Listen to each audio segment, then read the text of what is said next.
Welcome to Story Time with Big Ideas for Little Voices. Today's story is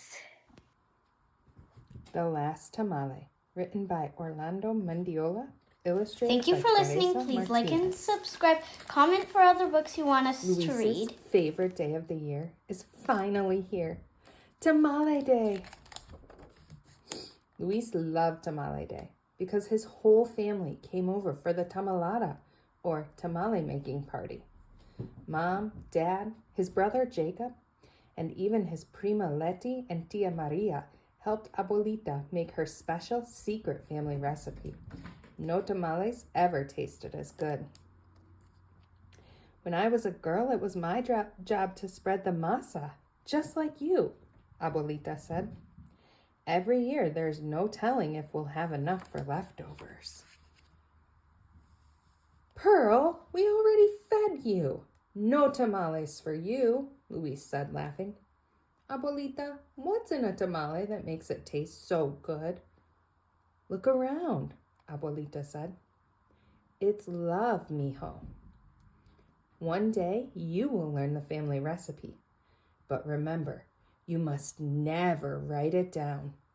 It belongs in your corazón, your heart. Mi corazón, Luis repeated as he tossed a piece of meat to Pearl.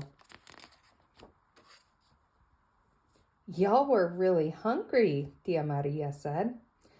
All that tamale making made for big appetites. We should have made more, Abuelita said. Who wants the last one? Luis's dad asked. Me. I spread the masa, Luis whined. Me too, and I did a better job than you, Letty said. I spread the meat and folded the tamales. We all know that's the hardest part, Jacob said. Ay, mija, I told you we should have made more, Abuelita said to Luis's mom. Luis's mom laughed. They think they had the hard jobs? Just wait until they have to cook it all. You'll have to settle it the way we did when we were kids, Tia Maria said.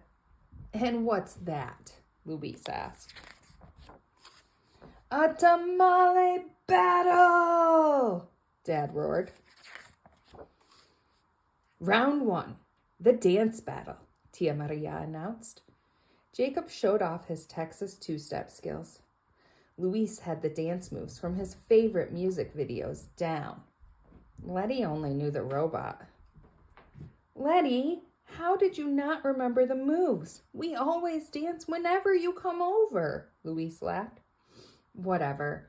I don't need that tamale anyway. I like tacos more, Letty said in defeat. She was the first one out of the battle. Round 2, a Lucha Libre Match, Tia Maria announced.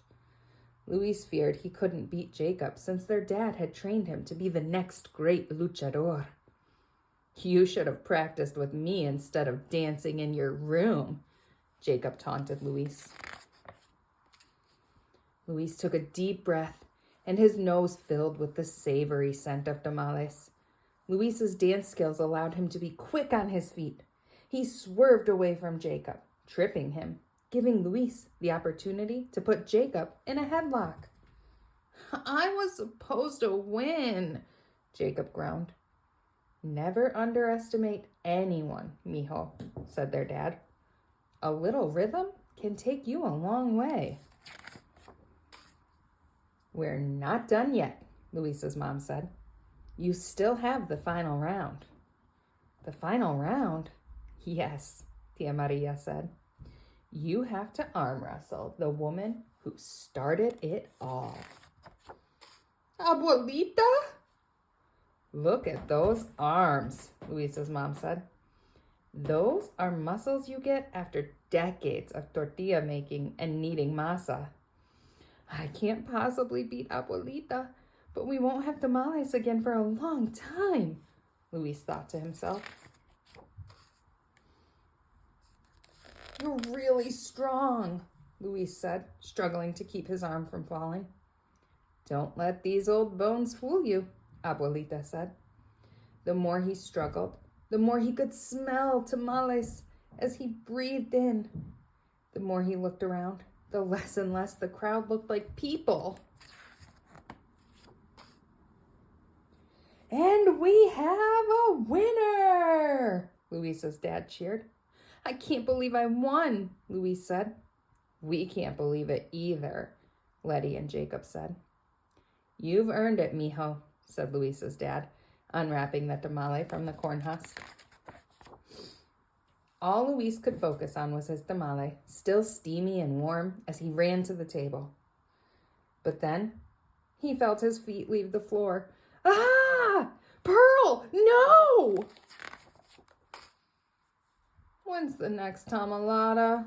Luis asked, and everyone laughed. The end. Thank you for listening. Please like and subscribe. Comment for other books you want us to read.